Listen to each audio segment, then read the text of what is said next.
Learner-centered psychological principles.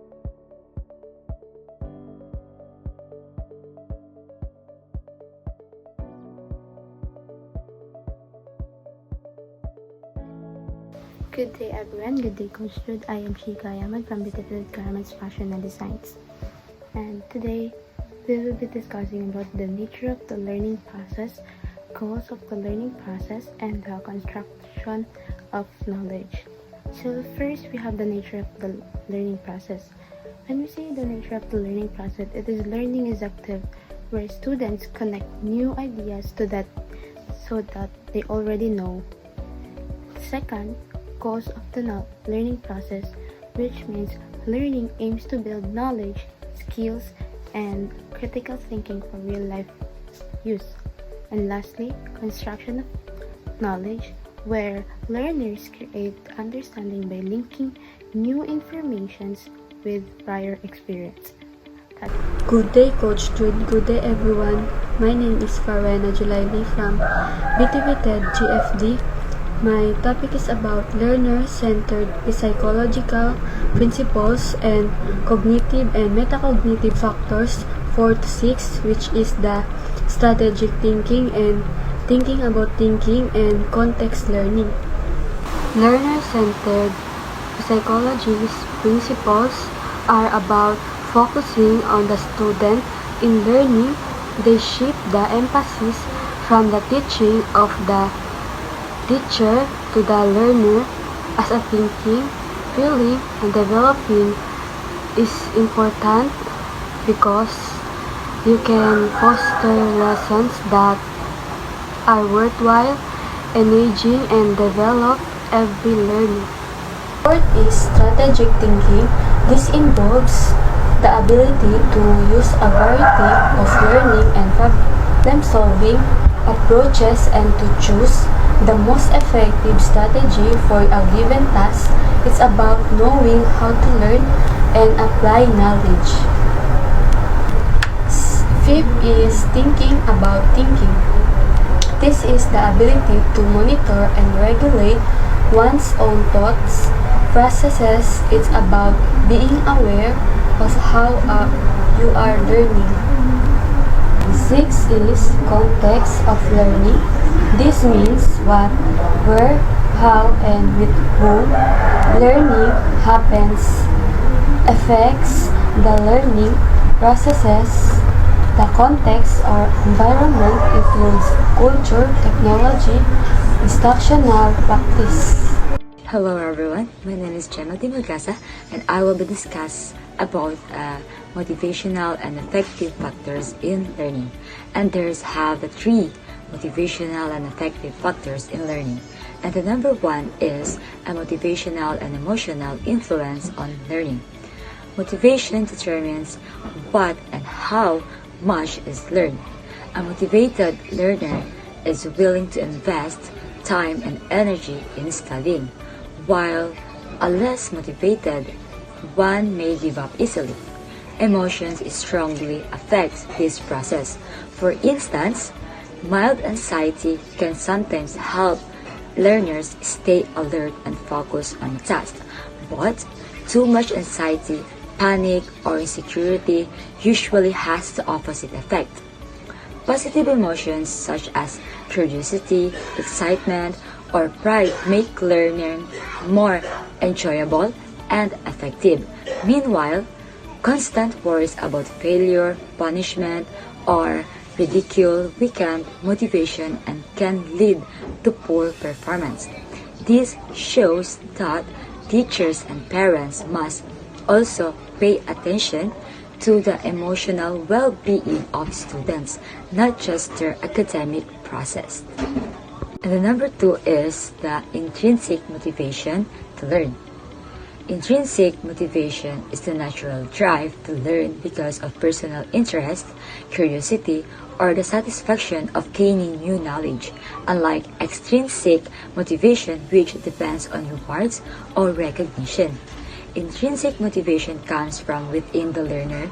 Students feel more intrinsically motivated when tasks are personally meaningful, appropriately challenging but achievable, and connected to their goals or real-life situation and designed in a way that allows them some level of choice and control. Teachers can encourage this by creating engaging lessons, allowing students to explore topics that interest them, and showing them how learning can be applied to everyday life. For example, a science experiment becomes more motivating when students see how it relates to their daily experiences. And the last is the effects of motivation on effort. Motivation greatly influences the amount of effort learners put into their studies. Complex lessons and skills require energy, persistence, and guided practice. Without motivation, students are less likely to give consistent effort, but when they are motivated, they are more willing to overcome difficulties and stay committed until they achieve success. Effort is a clear sign of motivation.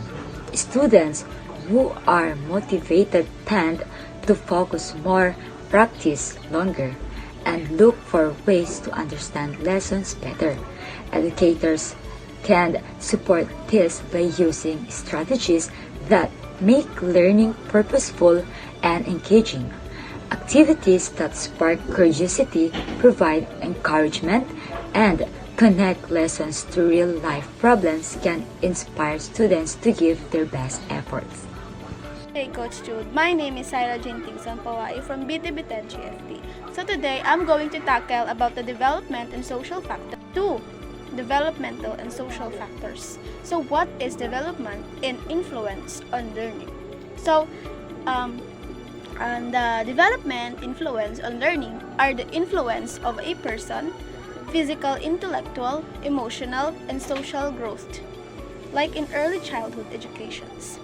Family, environment, peer relationship, physical, health, and community programs. So there are 4 developmental factors. So the second one is social influences on learning. So what is social influences on learning?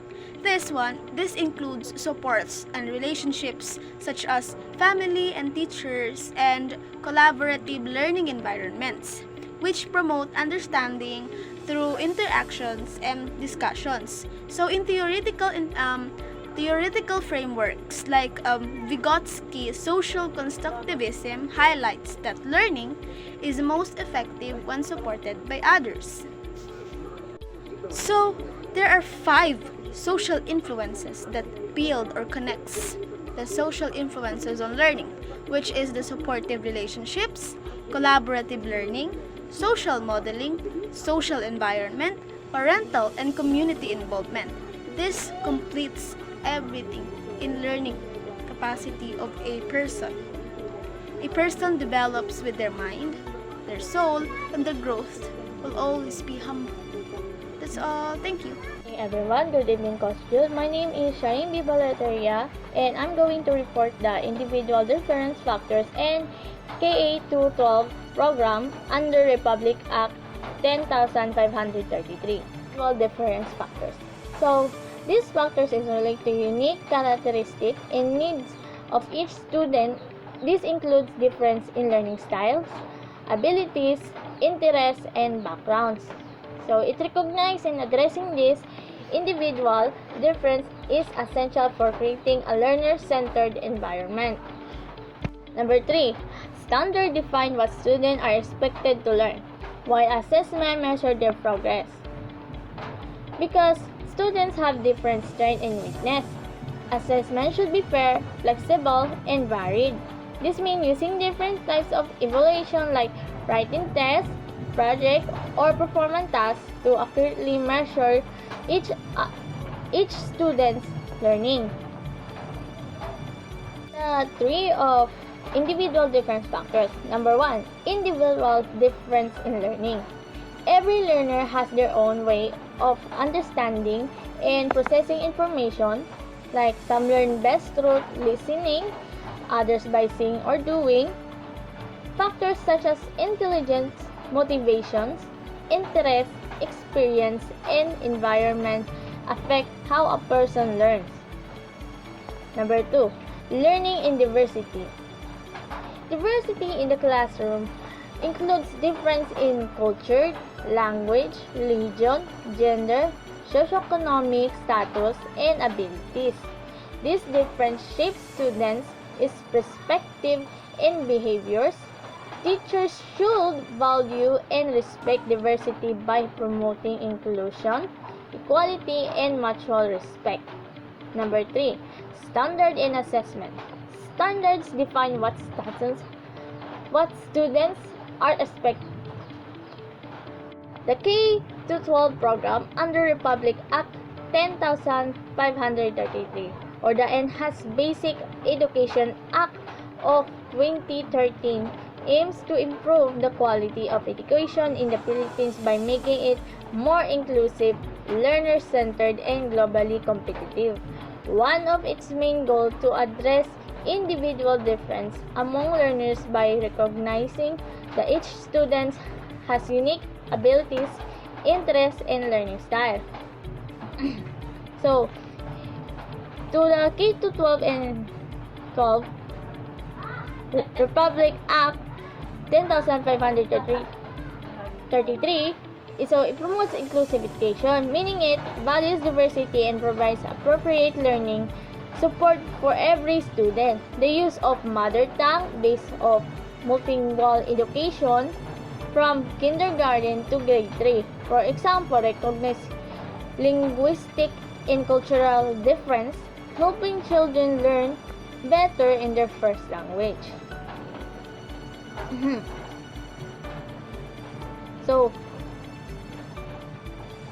both individual difference factors and RA 10,533 K-12 emphasize that education should focus on the learner by acknowledging diversity, setting clear standards, and promoting inclusive practice. Teachers can help every student reach their full potential, become competent, lifelong learners.